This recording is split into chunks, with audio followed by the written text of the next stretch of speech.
ਵਾਹਿਗੁਰੂ ਜੀ ਕਾ ਖਾਲਸਾ ਵਾਹਿਗੁਰੂ ਜੀ ਕੀ ਫਤਿਹ।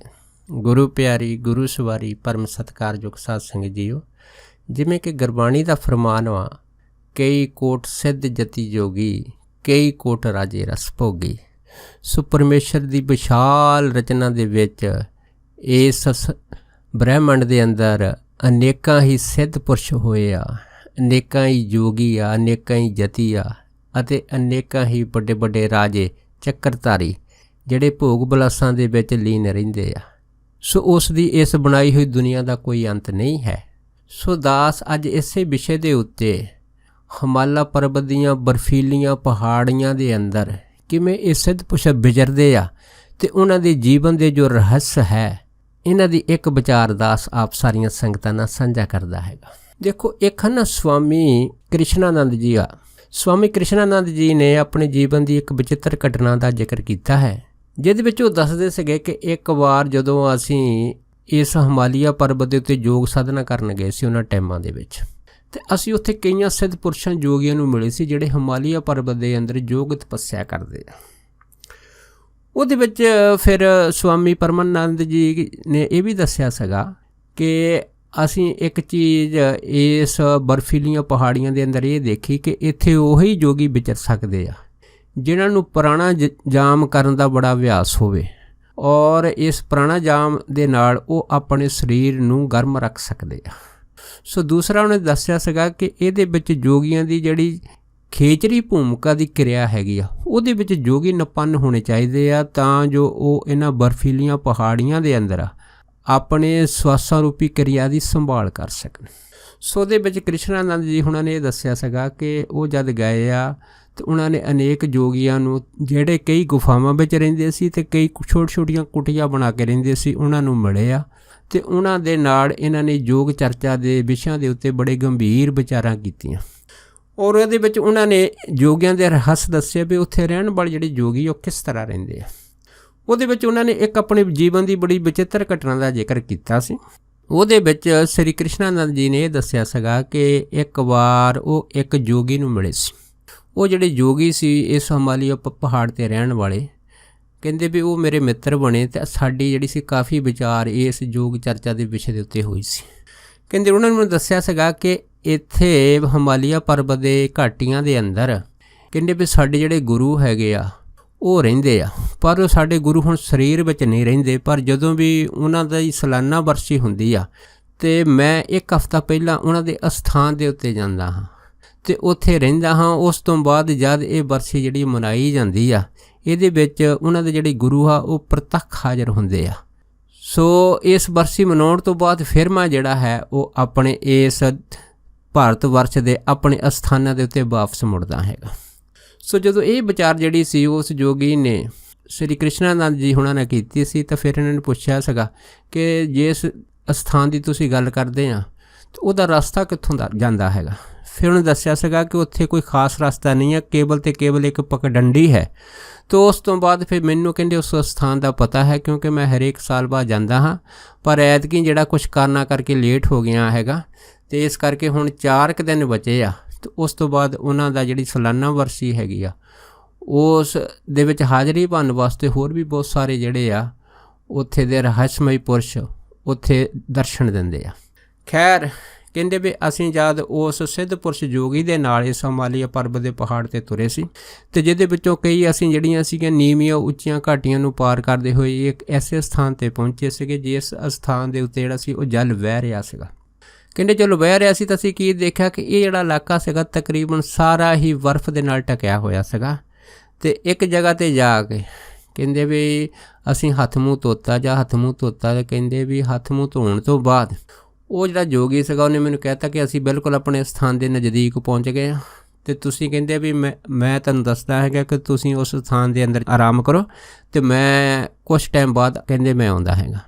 ਜਦੋਂ ਕਹਿੰਦੇ ਵੀ ਉਸ ਯੋਗੀ ਨੇ ਮੈਨੂੰ ਇਹ ਗੱਲ ਦੱਸੀ ਅਤੇ ਮਾਲ ਵਾਲਾ ਦੇਖਿਆ ਕਿ ਮੈਨੂੰ ਉੱਥੋਂ ਬਰਫ਼ ਤੋਂ ਸਿਵਾਏ ਕੋਈ ਸਥਾਨ ਨਜ਼ਰ ਨਹੀਂ ਆਇਆ, ਪਰ ਕਹਿੰਦੇ ਦੇਖੋ ਉਸੇ ਹੀ ਸਿੱਧ ਪੁਰਸ਼ ਨੇ ਉਸੇ ਹੀ ਨਦੀ ਦੇ ਵਿੱਚ ਕਹਿੰਦੇ ਆ ਵੀ ਆਪਣਾ ਜਿਹੜਾ ਸੀ ਉਹ 5 ਇਸ਼ਨਾਨਾ ਕੀਤਾ, ਮੂੰਹ ਹੱਥ ਧੋਣ ਤੋਂ ਬਾਅਦ ਕਹਿੰਦੇ ਵੀ ਉਹਨੇ ਜਿਹੜੇ ਸੀ ਆਪਣੇ ਪੈਰ ਇੱਕ ਬਰਫ਼ ਦੇ ਪੱਥਰ ਦੇ ਉੱਤੇ ਜਿਹੜੇ ਸੀਗੇ ਉਹ ਜ਼ੋਰ ਨਾਲ ਖੜਕੇ ਦੇ ਤੌਰ 'ਤੇ 2-4 ਵਾਰ ਮਾਰੇ।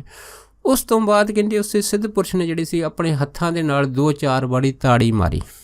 ਜਦ ਕਹਿੰਦੇ ਤਾੜੀ ਮਾਰੀ, ਤਾੜੀ ਦੀ ਆਵਾਜ਼ ਦੇ ਨਾਲ ਅਸੀਂ ਕੀ ਦੇਖਿਆ ਕਿ ਬਿਲਕੁਲ ਸਾਹਮਣੇ ਉਸ ਨਦੀ ਦੇ ਜਿੱਥੇ ਉੱਤੇ ਕਹਿੰਦੇ ਪਹਾੜੀ ਦੇ ਉੱਤੇ ਬਰਫ਼ ਜੰਮੀ ਸੀ, ਉਹ ਜਿਹੜੀ ਬਰਫ਼ ਸੀ ਉਹ ਆਪਣੇ ਆਪ ਪਿੱਛੇ ਡਿੱਗਣ ਲੱਗ ਪਈ ਅਤੇ ਇੱਕ ਪਹਾੜ ਦੀ ਜਿਹੜੀ ਗੁਫਾ ਸੀ ਉਹ ਨੰਗੀ ਹੋਣ ਲੱਗ ਪਈ। ਜਦ ਕਹਿੰਦੇ ਪਹਾੜ ਦੀ ਗੁਫਾ ਨੰਗੀ ਹੋਈ ਤਾਂ ਅਸੀਂ ਦੇਖ ਕੇ ਆਸ਼ਚਰਜ ਰਹਿ ਗਏ ਕਿ ਉਹ ਜਿਹੜੀ ਗੁਫਾ ਸੀ ਉਹ ਆਪਣੇ ਆਪ ਖੁੱਲ੍ਹਣ ਲੱਗ ਪਈ। ਅਤੇ ਜਦੋਂ ਕਹਿੰਦੇ ਉਹ ਗੁਫਾ ਜਿਹੜੀ ਸੀ ਆਪਣੇ ਆਪ ਖੁੱਲ੍ਹ ਗਈ ਤਾਂ ਮੈਨੂੰ ਕਹਿੰਦੇ ਸਿੱਧ ਪੁਰਸ਼ ਕਹਿਣ ਲੱਗੇ ਕਿ ਇਹੋ ਹੀ ਅਸਥਾਨ ਹੈ ਜਿੱਥੇ ਮੇਰੇ ਜਿਹੜੇ ਗੁਰੂ ਜੀ ਹੈ ਉਹ ਇਸ ਅਸਥਾਨ ਦੇ ਉੱਤੇ ਤਪੱਸਿਆ ਕਰਦੇ ਰਹੇ ਆ। ਅਤੇ ਮੈਨੂੰ ਕਹਿਣ ਲੱਗੇ ਵੀ ਤੁਸੀਂ ਇਸ ਤਰ੍ਹਾਂ ਕਰੋ, ਅੰਦਰ ਚਲੇ ਜਾਓ ਅਤੇ ਮੈਂ ਕਹਿੰਦੇ ਵੀ ਕੁਛ ਟਾਈਮ ਬਾਅਦ ਆਉਣਾ। ਉਸ ਤੋਂ ਬਾਅਦ ਫਿਰ ਸ਼੍ਰੀ ਕ੍ਰਿਸ਼ਨਾਨੰਦ ਜੀ ਦੱਸਦੇ ਸੀਗੇ ਕਿ ਜਦੋਂ ਅਸੀਂ ਅੰਦਰ ਗਏ ਉਸ ਗੁਫਾ ਦੇ, ਅਸੀਂ ਕੀ ਤੱਕਿਆ ਕਿ ਉਸ ਗੁਫਾ ਦੇ ਵਿੱਚ ਬਿਲਕੁਲ ਹਨੇਰ ਘੁੱਪ ਸੀ, ਕੋਈ ਚੀਜ਼ ਸਾਨੂੰ ਦਿਖਾਈ ਨਹੀਂ ਸੀ ਦੇ ਰਹੀ। ਤਾਂ ਅਸੀਂ ਕੀ ਦੇਖਿਆ ਕਿ ਛੋਟੀ ਜਿਹੀ ਗੁਫਾ ਸੀ। ਜੋ ਹੀ ਕਹਿੰਦੇ ਅਸੀਂ ਬੈਠਿਆਂ ਕਹਿੰਦੇ ਅਸੀਂ ਕੀ ਦੇਖਿਆ ਕਿ ਉਸ ਗੁਫਾ ਦੇ ਵਿੱਚੋਂ ਕਹਿੰਦੇ ਇੱਕ ਨੀਲੇ ਰੰਗ ਦੀ ਰੋਸ਼ਨੀ ਪੈਦਾ ਹੋਈ ਅਤੇ ਕਹਿੰਦੇ ਹੌਲੀ ਹੌਲੀ ਉਹ ਜਿਹੜੀ ਰੋਸ਼ਨੀ ਸੀ ਉਹ ਹੌਲੀ ਹੌਲੀ ਵੱਡੀ ਹੁੰਦੀ ਗਈ ਅਤੇ ਬਿਲਕੁਲ ਗੁਫਾ ਦੇ ਵਿੱਚ ਪੂਰਾ ਚਾਨਣ ਹੋ ਗਿਆ। ਜਦੋਂ ਕਹਿੰਦੇ ਚਾਨਣ ਹੋਇਆ ਤਾਂ ਉਸ ਤੋਂ ਬਾਅਦ ਕਹਿੰਦੇ ਉਹ ਸਿੱਧ ਪੁਰਸ਼ ਵੀ ਇਸ ਗੁਫਾ ਦੇ ਵਿੱਚ ਦਾਖਲ ਹੋ ਗਿਆ ਅਤੇ ਕਹਿੰਦੇ ਮੈਨੂੰ ਕਹਿਣ ਲੱਗੇ ਕਿ ਲੱਗਦਾ ਹੈਗਾ ਕਿ ਬਾਹਰ ਬਹੁਤ ਠੰਡ ਹੈ ਅਤੇ ਇਸ ਕਰਕੇ ਤੁਹਾਨੂੰ ਬਰਫ਼ ਦੇ ਕਾਰਨ ਜ਼ਿਆਦਾ ਠੰਡ ਲੱਗ ਰਹੀ ਆ ਅਤੇ ਮੈਂ ਤੁਹਾਡੇ ਆਰਾਮ ਦੇ ਵਾਸਤੇ ਆਪ ਲਈ ਕੋਈ ਨਾ ਕੋਈ ਇੰਤਜ਼ਾਮ ਕਰਦਾ ਹਾਂ। ਜਦੋਂ ਕਹਿੰਦੇ ਇਹ ਗੱਲ ਕਹੀ ਅਤੇ ਕਹਿੰਦੇ ਉਸ ਤੋਂ ਬਾਅਦ ਮੈਂ ਕੀ ਦੇਖਿਆ ਕਿ ਉਹ ਜਿਹੜੀ ਗੁਫਾ ਸੀਗੀ ਉਹਦੇ ਵਿੱਚ ਇੱਕ ਪਾਸੇ ਜਦੋਂ ਰੋਸ਼ਨੀ ਜਿਹੜੀ ਸੀ ਪੂਰੇ ਜੋਬਨ ਦੇ ਵਿੱਚ ਜਗਮਗ ਕਰਨ ਲੱਗੀ ਅਤੇ ਕੁਛ ਕੰਬਲ ਪਏ ਸੀ ਕਿ ਇਹਨਾਂ ਨੇ ਫਿਰ ਕਹਿੰਦੇ ਉਹਨਾਂ ਨੇ ਕੁਛ ਕੰਬਲ ਚੱਕ ਕੇ ਕਹਿੰਦੇ ਮੇਰੇ ਕੋਲ ਕੀਤੇ ਅਤੇ ਮੈਨੂੰ ਕਹਿਣ ਲੱਗੇ ਕਿ ਆਹ ਕੁਛ ਕੰਬਲ ਜਿਹੜੇ ਤੁਸੀਂ ਆਪਣੇ ਹੇਠਾਂ ਵਿਛਾ ਲਓ, ਕੁਛ ਉੱਤੇ ਲੈ ਲਓ। ਕਹਿੰਦੇ ਵੀ ਮੈਂ 1-2 ਕੰਬਲ ਆਪਣੇ ਉੱਤੇ ਲੈ ਲਏ ਅਤੇ 1-2 ਹੇਠਾਂ ਵਿਛਾ ਲਏ। ਉਸ ਤੋਂ ਬਾਅਦ ਕਹਿੰਦੇ ਫਿਰ ਮੈਂ ਉਸ ਸਿੱਧ ਪੁਰਸ਼ ਨੂੰ ਪੁੱਛਿਆ ਕਿ ਗੁਫਾ ਤਾਂ ਬੜੀ ਛੋਟੀ ਆ ਅਤੇ ਤੁਸੀਂ ਔਰ ਤੁਹਾਡੇ ਗੁਰੂ ਇਸ ਗੁਫਾ ਵਿੱਚ ਕਿਸ ਤਰ੍ਹਾਂ ਰਹਿੰਦੇ ਆ। ਕਹਿੰਦੇ ਜਦ ਇੰਨੀ ਗੱਲ ਹੋਈ ਤਾਂ ਸਿੱਧ ਪੁਰਸ਼ ਥੋੜ੍ਹੇ ਮੁਸਕਰਾ ਪਏ। ਉਹ ਕਹਿਣ ਲੱਗੇ ਕਿ ਇਸ ਰਹੱਸ ਦਾ ਤੈਨੂੰ ਸ਼ੀਘਰ ਹੀ ਪਤਾ ਲੱਗ ਜਾਊਗਾ। ਉਸ ਤੋਂ ਬਾਅਦ ਕਹਿੰਦੇ ਮੈਂ ਕੀ ਦੇਖਿਆ, ਉਹ ਮੈਨੂੰ ਕਹਿਣ ਲੱਗੇ ਕਿ ਲੱਗਦਾ ਪਹਿਲਾਂ ਤੈਨੂੰ ਭੁੱਖ ਲੱਗੀ ਆ, ਮੈਂ ਤੁਹਾਡੇ ਭੋਜਨ ਦਾ ਇੰਤਜ਼ਾਰ ਕਰਦੇ ਹਾਂ। ਇਹ ਕਹਿ ਕੇ ਕਹਿੰਦੇ ਸਿੱਧ ਪੁਰਸ਼ ਜਿਹੜੇ ਸੀ ਥੋੜ੍ਹੇ ਬਾਹਰ ਗਏ। ਉਸ ਤੋਂ ਬਾਅਦ ਕਹਿੰਦੇ ਵੀ ਉਹਨਾਂ ਨੇ 2 ਥਾਲ ਲਿਆਂਦੇ ਅਤੇ ਕਹਿੰਦੇ ਇੱਕ ਥਾਲ ਉਹਨਾਂ ਨੇ ਮੇਰੇ ਅੱਗੇ ਕਰ ਦਿੱਤਾ ਔਰ ਦੂਸਰਾ ਥਾਲ ਉਹਨਾਂ ਨੇ ਆਪਣੇ ਅੱਗੇ ਰੱਖ ਲਿਆ ਅਤੇ ਮੈਨੂੰ ਕਹਿਣ ਲੱਗੇ ਕਿ ਤੁਸੀਂ ਭੋਜਨ ਛਕੋ। ਪਰ ਕ੍ਰਿਸ਼ਨਾਨੰਦ ਜੀ ਕਹਿੰਦੇ ਜਦੋਂ ਉਹਨੇ ਥਾਲ ਮੇਰੇ ਅੱਗੇ ਰੱਖਿਆ ਸੀ ਤਾਂ ਮੈਂ ਥਾਲ ਦੇਖ ਕੇ ਬੜਾ ਹੈਰਾਨ ਸੀਗਾ ਕਿ ਇਹਦੇ ਵਿੱਚ ਬਿਲਕੁਲ ਗਰਮ ਰੋਟੀਆਂ ਔਰ ਜੋ ਮੇਰੇ ਮਨ ਦੀ ਇੱਛਾ ਸੀਗੀ ਉਸੇ ਤਰ੍ਹਾਂ ਦੀਆਂ ਸਬਜ਼ੀਆਂ ਭਾਜੀਆਂ ਇਹਦੇ ਵਿੱਚ ਬਣੀਆਂ ਹੋਈਆਂ ਸੀ। ਅਤੇ ਮੈਂ ਜਦ ਉਹਦੇ ਵੱਲ ਦੇਖਿਆ ਤਾਂ ਉਹਨੇ ਮਨ ਦੀ ਜੋ ਸੰਕਲਪ ਇੱਛਾ ਸੀ ਅਤੇ ਕਹਿੰਦੇ ਵੀ ਉਹਦੇ ਥਾਲ ਦੇ ਵਿੱਚ ਉਹਦਾ ਮਨਪਸੰਦ ਦਾ ਭੋਜਨ ਸੀਗਾ। ਅਤੇ ਮੈਂ ਮਨ 'ਚ ਸੋਚਾਂ ਕਿ ਇੱਥੇ ਦੂਰ ਤੱਕ ਪਹਾੜ ਬਰਫ਼ ਦੇ ਹੈਗੇ ਆ ਅਤੇ ਇਹ ਸੱਜਣ ਬਾਹਰ ਗਏ ਆ, ਬਾਹਰੋਂ ਥਾਲ ਲੈ ਕੇ ਆਏ ਆ, ਪਰ ਮੈਨੂੰ ਸਮਝ ਨਹੀਂ ਆਈ ਵੀ ਇੰਨਾ ਗਰਮ ਭੋਜਨ ਕਿੱਥੋਂ ਲਾਏ ਔਰ ਬਹੁਤ ਜਲਦੀ ਆ ਗਏ।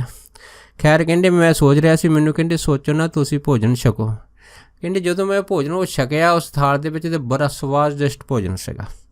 ਉਸ ਤੋਂ ਬਾਅਦ ਕ੍ਰਿਸ਼ਨਾਨੰਦ ਜੀ ਕਹਿਣ ਲੱਗੇ ਕਿ ਮੈਂ ਜਦ ਫਿਰ ਉਹਨਾਂ ਨੂੰ ਆਖਿਆ ਕਿ ਮੈਂ ਭੋਜਨ ਛਕ ਲਿਆ ਹੈਗਾ ਅਤੇ ਮੈਂ ਇਹ ਥਾਲ ਜਿਹੜੇ ਆ ਬਾਹਰ ਵਗਦੀ ਨਦੀ ਪਾਣੀ ਦੇ ਵਿੱਚ ਇਹ ਜੋ ਬਰਤਨ ਹੈਗੇ ਸਾਫ਼ ਕਰਦੇ ਆ। ਜਦ ਕਹਿੰਦੇ ਇਹਨੇ ਕਹਿਣ ਦੀ ਢੇਰ ਸੀ, ਉਸ ਸਿੱਧ ਪੁਰਸ਼ ਮੈਨੂੰ ਕਹਿਣ ਲੱਗੇ ਵੀ ਤੁਹਾਨੂੰ ਬਰਤਨ ਸਾਫ਼ ਕਰਨ ਦੀ ਕੋਈ ਲੋੜ ਨਹੀਂ, ਇਹ ਬਰਤਨ ਤੁਸੀਂ ਮੈਨੂੰ ਦੇ ਦਿਓ, ਮੈਂ ਆਪ ਖੁਦ ਹੀ ਇਹਨਾਂ ਬਰਤਨ ਨੂੰ ਬਾਹਰ ਲੈ ਕੇ ਜਾਊਂਗਾ, ਤੁਸੀਂ ਸਿਰਫ ਅੰਦਰ ਗੁਫਾ 'ਚ ਬੈਠੇ ਰਹੋ। ਉਸ ਤੋਂ ਬਾਅਦ ਕਹਿੰਦੇ ਫਿਰ ਉਹ ਜਿਹੜਾ ਸਿੱਧ ਪੁਰਸ਼ ਸੀਗੇ ਕਹਿੰਦੇ ਉਹ ਮੇਰੇ ਹੱਥੋਂ ਉਹ ਜਿਹੜੇ ਬਰਤਨ ਸੀਗੇ ਭੋਜਨ ਵਾਲੇ ਉਹ ਬਾਹਰ ਲੈ ਗਏ। ਕੁਛ ਚਿਰ ਬਾਅਦ ਕਹਿੰਦੇ ਵਾਪਸ ਆ ਗਏ। ਜਦ ਵਾਪਸ ਆਏ ਤਾਂ ਕਹਿੰਦੇ ਮੈਨੂੰ ਕਹਿਣ ਲੱਗੇ ਕਿ ਹੁਣ ਤੁਸੀਂ ਇੱਥੇ ਕੁਛ ਚਿਰ ਆਰਾਮ ਕਰੋ ਕਿਉਂਕਿ ਬੜੀ ਦੂਰੋਂ ਬਾਟ ਚੱਲ ਕੇ ਆਪਾਂ ਆਏ ਹਾਂ ਅਤੇ ਲੱਗਦਾ ਆਪ ਜੀ ਨੂੰ ਵੀ ਕਾਫੀ ਥਕੇਵਾਂ ਹੋ ਗਿਆ। ਪਰ ਕਹਿੰਦੇ ਮੈਂ ਮਨ 'ਚ ਸੋਚਿਆ ਵੀ ਗੁਫਾ ਬੜੀ ਛੋਟੀ ਆ ਅਤੇ ਇਸ ਦੇ ਵਿੱਚ 2 ਜਣੇ ਕਿਵੇਂ ਆਰਾਮ ਕਰਾਂਗੇ। ਕਹਿੰਦੇ ਇਹਨੇ ਕਹਿਣ ਦੀ ਢੇਰ ਸੀ। ਉਹਨਾਂ ਨੇ ਕਹਿੰਦੇ ਫਿਰ ਜਿਹੜੀ ਸੀ ਉਹ ਤਾੜੀ ਜਿਹੀ ਮਾਰੀ ਜਾਂ ਤਾੜੀ ਮਾਰੀ ਅਤੇ ਤਾੜੀ ਮਾਰਨ ਦੇ ਨਾਲ ਕਹਿੰਦੇ ਮੈਂ ਹੈਰਾਨ ਹੋ ਗਿਆ। ਗੁਫਾ ਜਿਹੜੀ ਸੀ ਉਹ ਆਪਣੇ ਆਪ ਥੋੜ੍ਹੀ ਖੁੱਲ੍ਹ ਗਈ। ਜਦ ਕਹਿੰਦੇ ਆਪਣੇ ਆਪ ਵੱਡੀ ਹੋ ਗਈ, ਖੁੱਲ੍ਹ ਗਈ ਅਤੇ ਕਹਿੰਦੇ ਮੈਨੂੰ ਖੱਸ ਕੇ ਕਹਿਣ ਲੱਗਿਆ ਲੈ ਵੀ ਹੁਣ ਤੂੰ ਆਰਾਮ ਦੇ ਨਾਲ ਇਸ ਗੁਫਾ ਦੇ ਵਿੱਚ ਲੰਮੇ ਪੈ ਕੇ ਆਪਣੇ ਸਰੀਰ ਨੂੰ ਆਰਾਮ ਦੇ ਸਕਦਾ ਹਾਂ। ਫਿਰ ਕ੍ਰਿਸ਼ਨਾਨੰਦ ਜੀ ਕਹਿਣ ਲੱਗੇ ਸੀਗੇ ਕਿ ਮੈਂ ਫਿਰ 4 ਦਿਨ ਉਸੇ ਗੁਫਾ ਦੇ ਅੰਦਰ ਰਿਹਾ ਹੈਗਾ।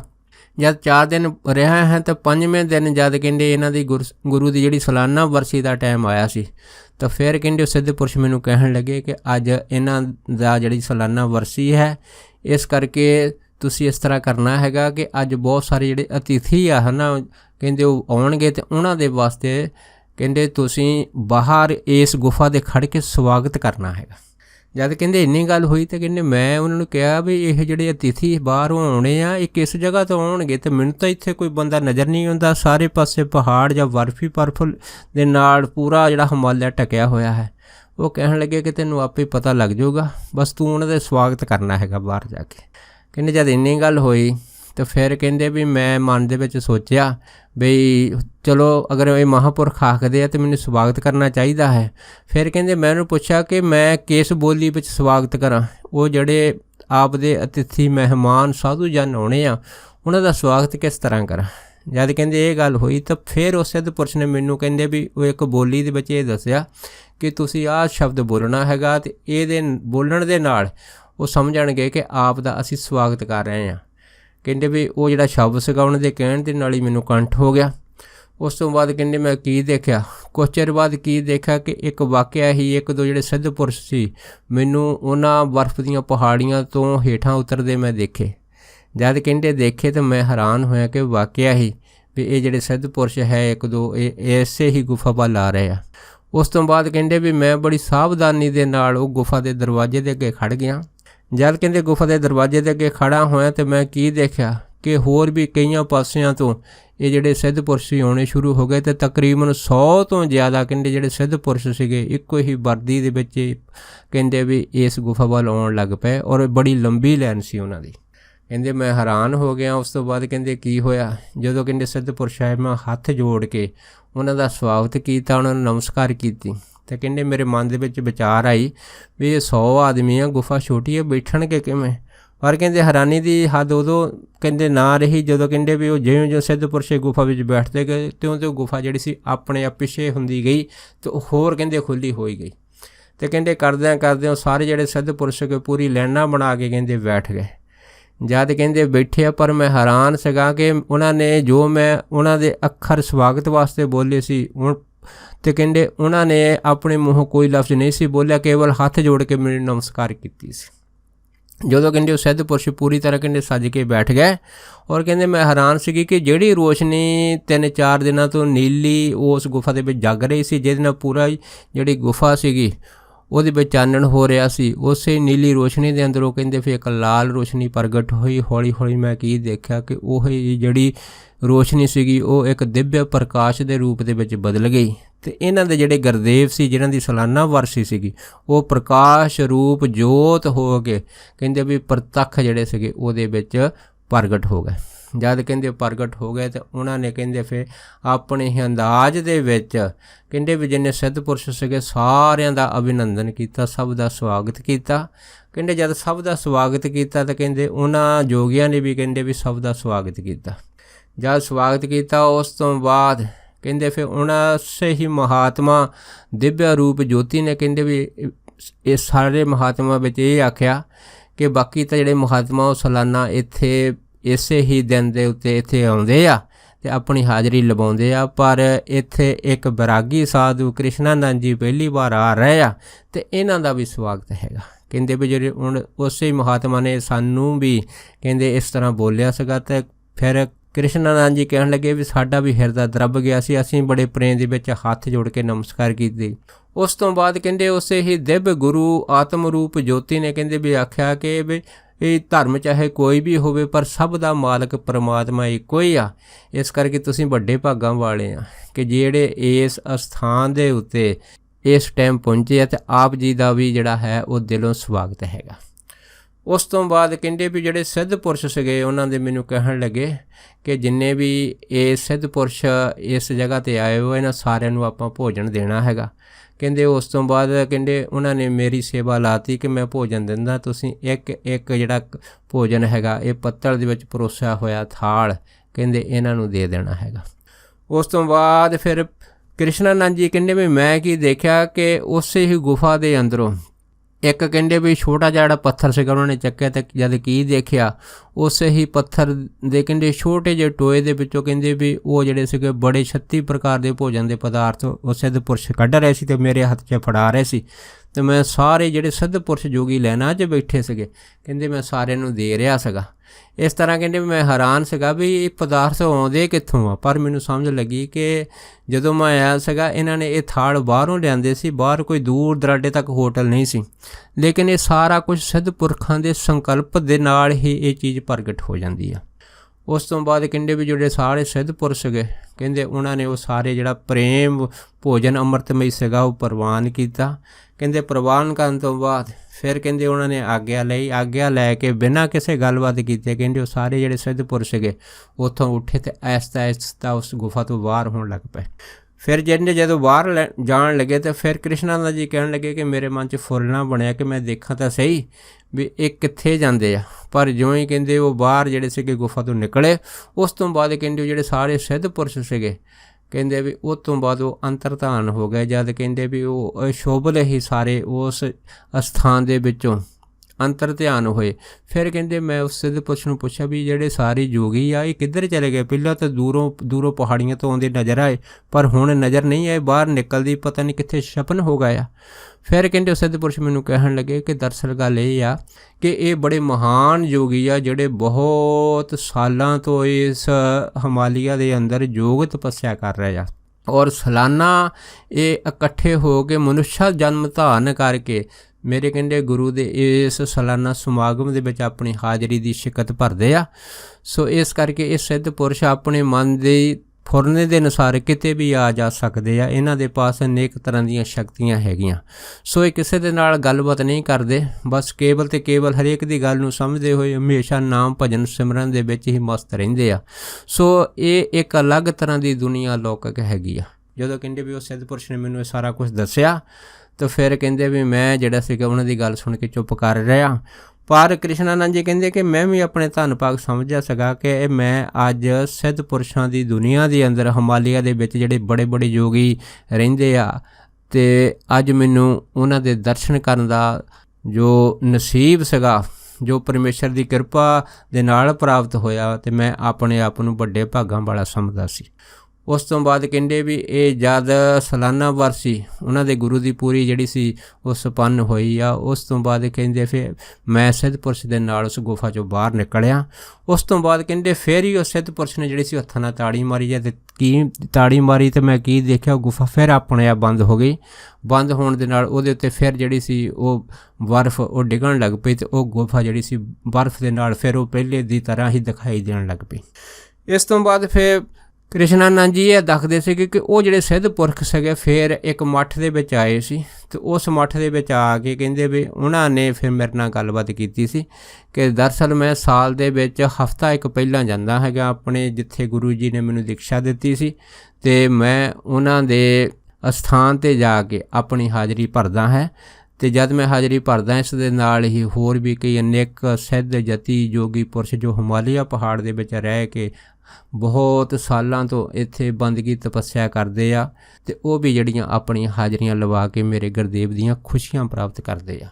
ਸੋ ਕਹਿਣ ਤੋਂ ਭਾਵ ਇਹ ਆ ਕਿ ਹਿਮਾਲਿਆ ਦੇ ਅੰਦਰ ਰਹਿਣ ਵਾਲੇ ਅਨੇਕ ਤਰ੍ਹਾਂ ਦੇ ਸਿੱਧ ਜਤੀ ਯੋਗੀ ਪੁਰਸ਼ ਜਿਹੜੇ ਹੈਗੇ ਆ ਉਹਨਾਂ ਦੀ ਜੋ ਦੁਨੀਆ ਹੈਗੀ ਬੜੀ ਅਲੌਕਿਕ ਹੈਗੀ ਆ, ਪਰ ਇਹਦੇ ਦਰਸ਼ਨ ਕਿਸੇ ਬਿਰਲੇ ਵਾਲੇ ਭਾਗਾਂ ਨੂੰ ਹੁੰਦੇ ਆ। ਸੋ ਸਾਨੂੰ ਗੁਰਬਾਣੀ ਦਾ ਇਸ ਸ਼ਬਦ ਜਾਂ ਇਸ ਪੰਕਤੀ ਦੀ ਇਹ ਗੱਲ ਸਮਝ ਵਿੱਚ ਆ ਜਾਂਦੀ ਆ ਕਿ ਉਸ ਪਰਮੇਸ਼ਰ ਨੇ ਕੀ ਕੁਛ ਬਣਾਇਆ ਹੈ ਜਿਹਦਾ ਅੰਤ ਨਹੀਂ, ਜਿਹਦੇ ਵਿੱਚ ਸਾਨੂੰ ਧੰਨ ਗੁਰੂ ਅਰਜਨ ਸਾਹਿਬ ਮਹਾਰਾਜ ਨੇ ਦੱਸਿਆ ਹੈ ਕਿ ਕਈ ਕੋਟ ਸਿੱਧ ਜਤੀ ਯੋਗੀ, ਕਈ ਕੋਟ ਰਾਜੇ ਰਸ ਭੋਗੀ। ਸੋ ਦਾਸ ਇੰਨੇ ਹੀ ਵਚਨ ਕਰਦਾ ਹੋਇਆ ਖਿਮਾ ਦਾ ਜਾਚਕੋ ਜੀ ਹੋਈਆਂ ਬੇਅੰਤ ਭੁੱਲਾਂ ਚੁੱਕਾਂ ਦੀ ਖਿਮਾ ਬਖਸ਼ਣੀ। ਸੋ ਫਤਿਹ ਬੁਲਾਓ। ਵਾਹਿਗੁਰੂ ਜੀ ਕਾ ਖਾਲਸਾ, ਵਾਹਿਗੁਰੂ ਜੀ ਕੀ ਫਤਿਹ।